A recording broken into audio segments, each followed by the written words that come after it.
السلام عليكم ورحمة الله وبركاته. أشما حركفوني أكم جرتو هردفتو تماتي شانالينا تولو جيرا جيكتو بوم بوم بوم بوم. هردفتو تكي كالي كنن بي ألاف بي كيسا دا كنا هردفاتي جرتن baga nagaan dhuftan isiniin jedha warroonni amantaa biraadha baga ittiin isin gahe irreechi oromoo hunda jechuudha baga ittiin isin gahe isiniin jedha oromoota koo qaqqaali kanneen biyya alaaf biyya keessa jirtan jechuudha baga nagaan dhuftanii baga ittiin isin gahe irreechi kan baranaa kan bara egeree isiniif haa ta'u hordoftoota kiyya kabajamoo asirratti viidiyoo har'a viidiyoon isinii qabadheetti dhufe jechuudha waa'ee walloo qofaa ilaallata jechuudha waa'ee walloo qofa walloo ilmaan warqituudha jechuudha har'a irreecha keessatti jechuudha akka dhiichisaatii oolanii itti fulan kun jechuudha haa ta'u malee oromoon walloodha jechuudha oromoon walloo qabsaa haadhasii gootasii akkasuma immoo afaan oromoo dubbatee walloo keessaa gonkumaa kiristaanni kaafirii inuma hin jiru jechuudha tana jechuudha dhugaa yoo walitti himne jechuudha bareedaadha jechuudha oromoo koo qaqqaalii kanneen biyya alaaf biyya keessa teessanii na daawwachaa jirtan jechuudha bakka nagaan dhuftan isiniin jedha haa ta'u malee waan kanarratti itti yaaduu qabdan. Keessattuu oromoon walloodha afaan oromoo dubbatee kan godina walloo keessatti kaaba walloo keessatti kaafira ta'e kiristaana ta'e jechuudha waaqeffataa yookaan waan fedhe haa ta'u jechuudha kan musliima hin ta'in ni jira hin jiru agartanii hin agarre yoo agartan as ba'a amma yoo agartan as ba'a dhugaa walitti himna jechuudha.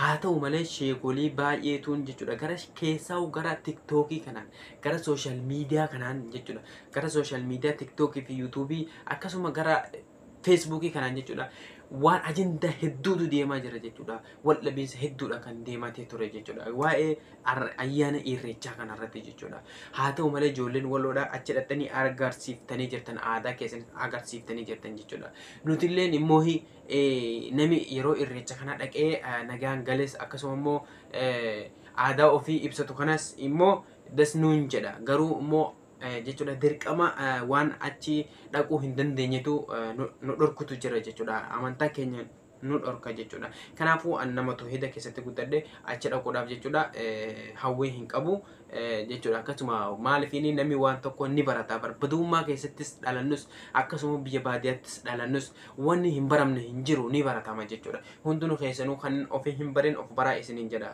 please of baraa isiniin jedha keessattuu amma viidiyoo kana waaniin isinii qabadhee dhufeef jechuudha waa'ee dhimma walloo qofaa ilaallata jechuudha waa'ee dhimma walloo qofaa walloo jechuun jechuudha goota qabsaahaa akkasuma immoo warra amantaa ofiirra du'uudha jechuudha yeroo jechuudha haxaayya keessatti akkasuma godina magaalaa adda addaa keessatti lolli deemaatii ture san jechuudha maal jedhanii lolan jechuudha lolatti sheentee miti musliimaa miti Allahu akbar janiituma jechuudha wuduu isaanii godhataniituma lola sanitti sheenanii jechuudha hedduun isaanii akkasitti wareegamaatii turan jechuudha kanaafuu amantaa keenya irratti ni duuras ni beenna wal beennas jechuudha oromoo koo qaqqaalii haa ta'u malee jechuudha wanni kun jechuudha shirkii maal isiniif fakkaate irreechi shirkii janii ulamaa hedduutu irratti walii galaatee jira jechuudha ulamaan hedduun irratti walii galteetii jirti jechuudha akkasuma walii galtee otoo hin taane garas laazima bas keessattuu osoo irreechi kun hin gahin jechuudha gara tiktookii fi gara hundaanuu jechuudha gara magaalaa tiktookii kanaan jechuudha hedduu takka waliin bu'aati turan warroonni amantaa musliimaa jechuudha kan akka keenyaa kun ni dhaynaa jennee yeroo nuti gaafanne hin ta'uu wanni irreecha jechuudha bakka irreechaa sanirratti laga sanirratti malkaa sanirratti godhamu suni hojjetamaatii ture sun jechuudha intahuu jechuudha waan intaane rabbi bira qabanii shirkiidha jechuudha rabbi bira immoo qabu jechuun shirkiin hin maaramu tana ni beekna shirkiin jechuudha waan nama hin dhiifamne jechuudha yoo kabraa wanjalii biraa yoo jechuudha kadhattillee namaaf dhiifama haa ta'u malee mana keessattis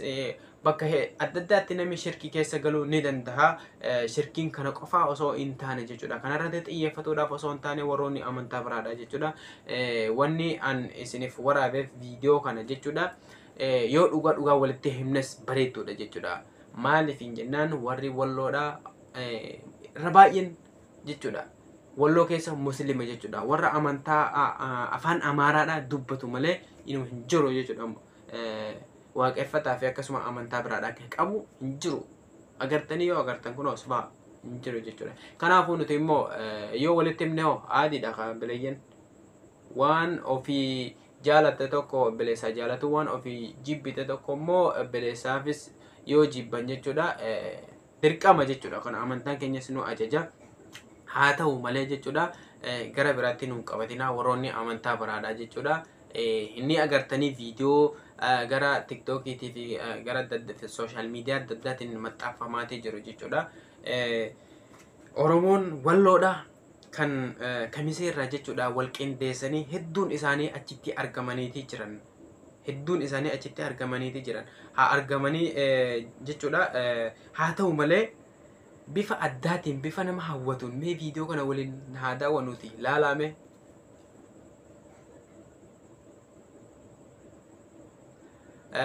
Garuu bifi isaan dhaqaniin bifa addaatiin shamarran babbareedduu qaqalloo akka mudhii soosaa kan nuti hin argina boo'eessaa guuranii achi geessan dhiiru na ajaa'ibee hoon shamarran kana hundaa nuti jechuudha. Kiu jechuun amma Finfinneen Oromoo fakkaachuun amma haa ta'u malee jechuudha Oromoo ko ummata babbareedoo akkasuma ijoollee qashtii ajaa'ibaa tana geessan jechuudha achi. Ijoollee ajaa'ibaa tana geessanii jiranii akkuma isaan baanan jechuudha bakka Oromoon itti wal gahee akkasuma ilaallatu jechuudha. Qaadhimaalleen wal qaadhimatee abaluu intala abaluu jaaladheen jira abaluu bira naa dhaqee bakka waliin jedhu sanii akkuma manguddoonni irreechadha kan ja'aatii ture san jechuudha. Sanuma ta'uu dabunni haa ta'u malee jechuudha Oromoon walloodha. Oromoo walloo baay'een isaanii jechuudha hedduu isaaniitu dhaqeetii jira irreecha kana bifa addaatiin dhiichisaatii oolan bifa addaatiin jechuudha. Bifa addaatiin akkuma argaatii jirtan social miidiyaan gootuun isaanuma ta'ee hoo jechuudha. Social miidiyaan gootuun isaanuma ta'e haa ta'u malee jechuudha amantaan keenya nuuf hin eeyyamu dhiiroo yoo dhugaa walitti himne jaalalti hin baddu Oromoo ko amantaan keenya nuuf hin eeyyamu dirqiisi nuti immoo saniif immoo walitti himuun keenya dirqama jechuudha. Oromoo ko walitti himuun dirqama. Haa ta'u malee Oromoon walloodha guruppiidhaan yaa'anii makiinaa meeqaanii bahan yeroo isaan deeman illee viidiyoo waraabeetii ture gadi isinii dhiisa inshallah. Akkasuma immoo viidiyoo hedduutu jira viidiyoo gadi isinii lakkisaa laayik sheer koomentii godhuudhaan nu jajjabeessa obboleeyyan warreen nu jajjabeessaa jirtan galatooma. Akkasitti dhiichisaatii jiran jechuudha kunoo afuufaatiif jechuudha akkatti afuufee jaati afuufaniiti akkatti dhiichisaa oolan jechuudha.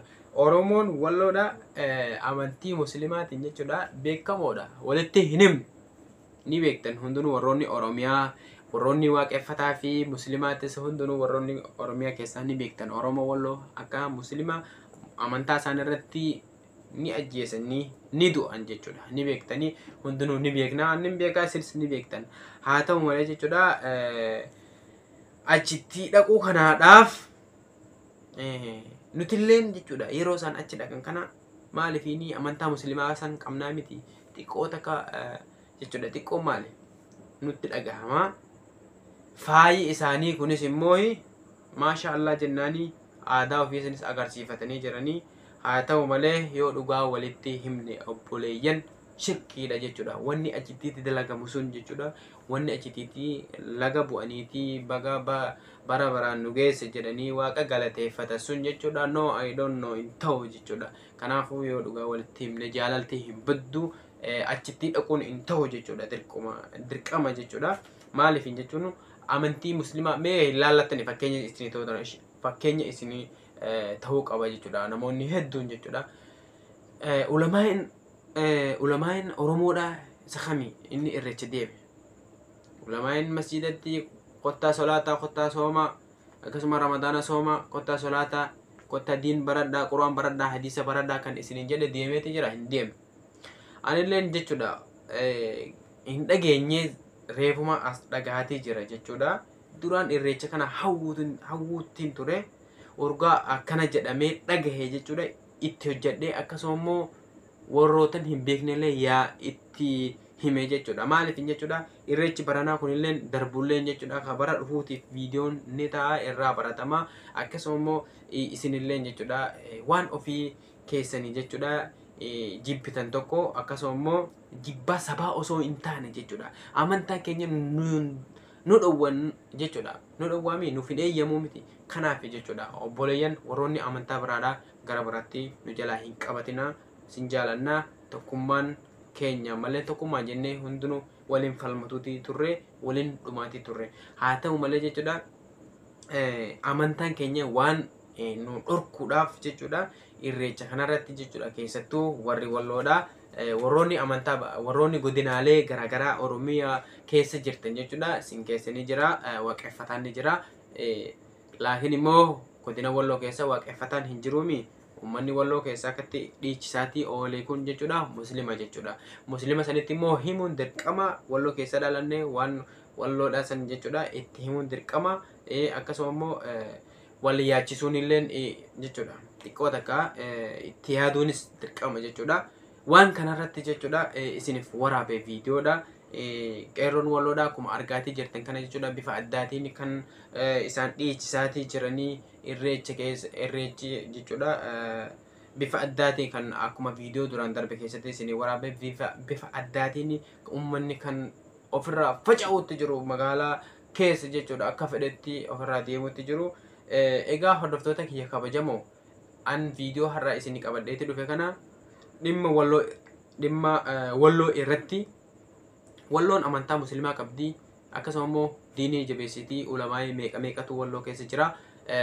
Haa ta'u malee jechuudha uummanni keenya yeroo dhaqee achititti irreeffate kana jechuudha amantaan keenya nu dhorkaa waan ta'eedhaaf jechuudha. Nuti immoo waan amantaa keenya nu dhorku tokko jechuudha irraa of qabuunis dirqama.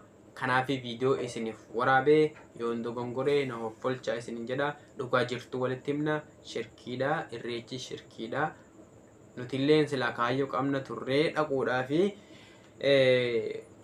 wanni hin baratamne hin jiru jechuudha. Namni kun sammuun isaa zeeroodha. Yeroo dhalatu waan hundi ni baratama ni baranne. Akkasuma waan baranne sanirraa jechuudha waan tokko dhimma saba keenya irratti haasa'uun dirqama waan ta'eedhaafu kanaaf viidiyoo kana isiniif waraabee qeerroon Walloodhaa xiyyeeffannoo godhatuu qabdanii xiyyeeffannoo ofitti kennuu qabdanii isiniin jedha. Asumaan baga nagaa taatanii nagaan galaa gara biyya keessanii nagaan galaa isiniin jedha. Uummanni Oromoo bal'aan jechuudha. Nagaa ta'a isiniin jenna. Bakkuma jirtanitti isin jaalannaa. Sabaaf qoodinsa nu bira hin jiru. Akkasuma immoo warreen na gargaaraa jirtan guddanaaf galatoomaa. Subscribe, like, share, comment godhuudhaan nu jajjabeessaa isiniin jenna. Haga viidiyoo biraatiin walitti deebinutti nagaan jiraadhaa. Turtii gaarii.